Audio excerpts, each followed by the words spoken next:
My question, with all these paid mods updates and with the mods being free for the community for so long, do you think people should consider buying mods from Bethesda? Hell no! Most vids discussing this topic say the same thing. Oh, you need this scoring overlay, and this body preset, and this face model from another site. Maybe if I get more mods, I can cope with the fact that my wife sleeps. And then you want your head to move with the wind, so you have to do some random bullshit. No, look, if you want a mod list like that, sure, whatever. However, I don't even characterize my customs. These characters you just saw, I didn't even make them. I just stole them from someone on Nexus. I'm going to take a completely different approach to character appearance, the type that doesn't have you on the character creation screen for an hour. And not only that, there's also far more female appearance mods than there are male appearance mods, despite male characters being the objectively superior. I tell you, the Dragonborn comes. Community overlays 2. Why do I only use 2 and not 1 and 3? Because I have a mild case of severe retardation, okay? This is a huge collection of war paint. It's highly customizable, as you can color them whatever you want and add glow. There's quite a few designs to take your pick, and it's definitely one of the coolest character creation mods you'll find. The next is an eye mod. This is more for screenshots and making your game look nice, because whether you play the game in first person or third person, you can't really see your character's eyes anyways. It just makes your character's eyes look better. I don't know what else to say.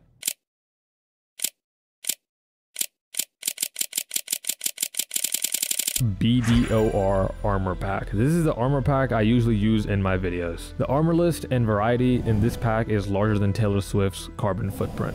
It comes with matching weapons with some of the sets. It's got armors that fit really well into the game, some over-the-top armors, a turban armor. Hell, it's even got Bugatti armor in here. What really sets this armor set apart from the rest is not just this huge selection, but also that these armors comes with physics, so you don't have to do any of these physics generating crap. If you happen to play as a fine rug, the Lunar guard armor is just absolutely phenomenal. The design on the helmet is like no other. The armor is further personified through the dimly lit eyes paired up with a tusk on either side of the mouth. The helmet really goes the extra mile, as there are slight scratch marks over the metal. The armor covers the tail as well, and the gauntlets mirror the craftsmanship seen on the helm. And the author even goes as far to cover the claws. Now if you're looking for more complete armor sets, a newer one is their Riverwatch set. It's a unique set with vibrant colors and the Imperial logo in the middle of it coming with its own shield. The armor derives its inspiration from Mesoamerican armors and has 2 different helmet sets. El Sopa's quivers will be a nice addition to your archer's appearance.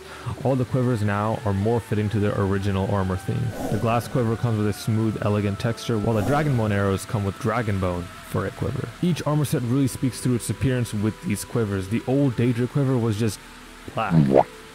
That's all there is to it, there was nothing else. However, now the quiver has a heart imbued, just like the armor set. The seal quiver comes with a wolf embossing with finely curated leather, with a flat frame on the quiver. The ebony quiver is now covered with chains, colored with a dark gray. The same author has created better amulets. Similar to the eyes, this is far more for screen archery, because chances are you won't actually ever get to see the amulet depending on which armor you're wearing.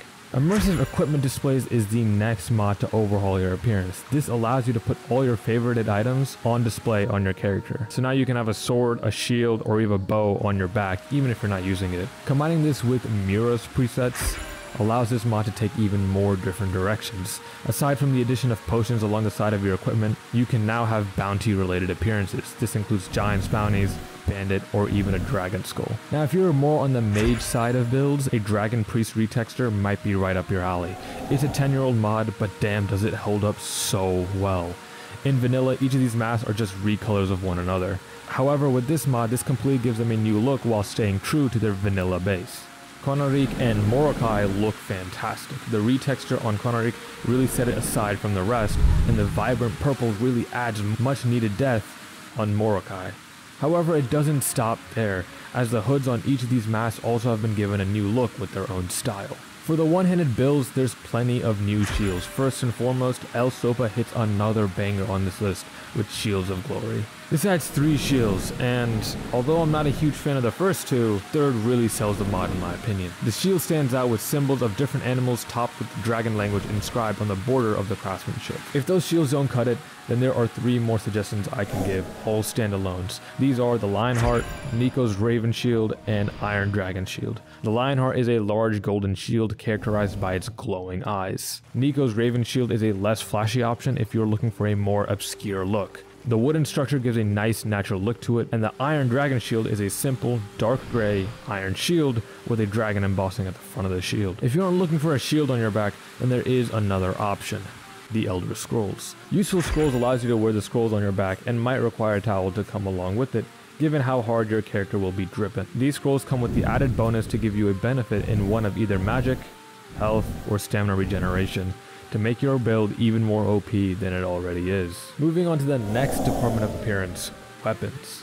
Weapons will add just a little bit more icing on the cake to make your character really look battle ready. There's so many mods in this department, you're kind of spoiled for choice, but if I had to give 2 starter choices, which some of you might be familiar with, is Jaysus Swords and Isel Mural's Lord of the Rings weapons. Both of them very popular, both of them are absolute classics, especially the latter, which is around a decade old, but it kind of looks like it came yesterday. It still holds up really well. However, if you're looking for something newer, we have the Daedric Dagger from Morrowind, which is just the Morrowind art style, just upscaled. Skyblivion's Warblade from the upcoming massive mod Skyblivion, and for ranged weapons, DX Faction Crossbows. This adds craftable crossbows for 6 factions, and using the 4K upscale does the job that Bethesda could never. As you can imagine, each of the crossbows come with a design to represent each of their factions. The Dark Brotherhood has a dark crossbow, the Thieves Guild has a crossbow with all their symbols on it, and the Stormcloak and Imperial crossbows are infused with a leather grip and their respective emblems on the material. Staves are next on the list. Each staff now gets its own look. I'm not going to say it's its own unique look, but they get their own look depending on what spell it casts. The destruction staves are imbued with their own spells, and the other staves follow suit by slightly recoloring depending on the spell in question.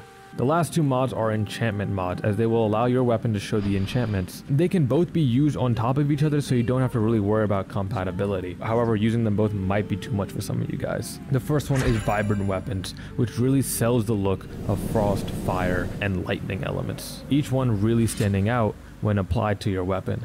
The next is Visual Animated Enchants. This applies a spiral on your weapon and an animation to your enchantment when drawing your weapon. With these 2 mods placed on top of each other, you will find weapons that look as domineering as they really are. If using the Chaos enchantment, all the effects will stack up on top of each other, giving a vibrant fire, frost, and lightning look to the weapon, with the bonus effect of another enchantment once you can apply 2 enchantments, and perhaps even 3 with mods. What I aimed to do in this video was to give an alternate way to customize your character rather than the normal crazy 10 mods and then like you open up a new application or something just to get your character's face just right and then just put on a helmet anyways. And if I didn't do that, by all means, cry about it in the comments.